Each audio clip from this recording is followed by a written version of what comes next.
বাদশাহ হারুন রশিদ বললেন, বলেন ওলামায়ে কেরাম আমি জান্নাতি না জাহান্নামী? সবাই বললেন ক্ষমা চাই, বলা যাবে না আপনি জান্নাতি না জাহান্নামী। পুরা মজলিস চুপ।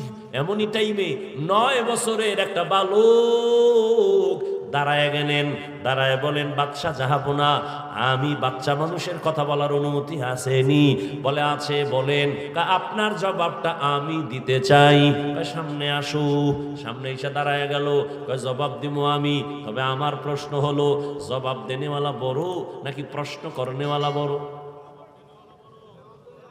বাদশা কয়, জবাব যে দেয় সে তো কিছুটা হলেও বড়।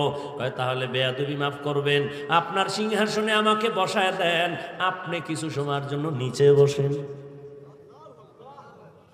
বাদশাহ হারুন রশিদ তো জ্ঞানী মানুষ, ডাক দিয়ে কয়, রে উজির, তাড়াতাড়ি নিচে বসার বিছানা আমারে দাও, বাচ্চাটারে আমার সিংহাসনে দাও।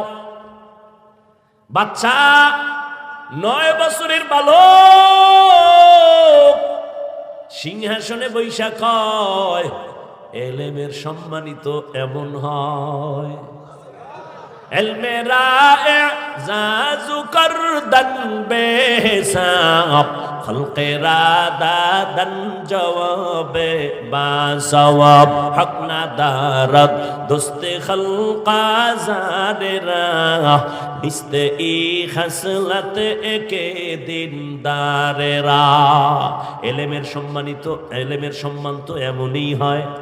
কি কয়? হাটহাজারী হুজুর হেলিকপ্টারে দৌড়ায়, চরমনাইর হুজুর হেলিকপ্টারে দৌড়ায়, মিজানুর রহমান আজহারি সাহেব হেলিকপ্টারে দৌড়ায়, হাফিজুর রহমান হেলিকপ্টারে দৌড়ায়।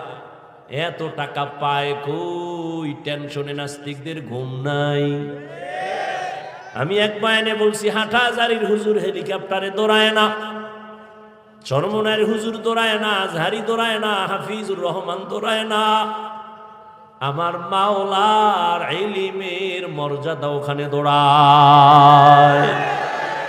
এলমেরা এজাজু করদান বেহিসাব, খলকেরা দাদান জওয়াবে বাসওয়াব। এ সম্মান কে দেয়? আল্লাহর দেওয়ার সম্মান আজীবনের জন্য স্থায়ী। আর টাকা দিয়া সম্মান কিনছে, জুতার বাড়ি লয়া দৌড়। ঠিক নেই? জিন্দগি মে বন্দগি তু কর নাহি,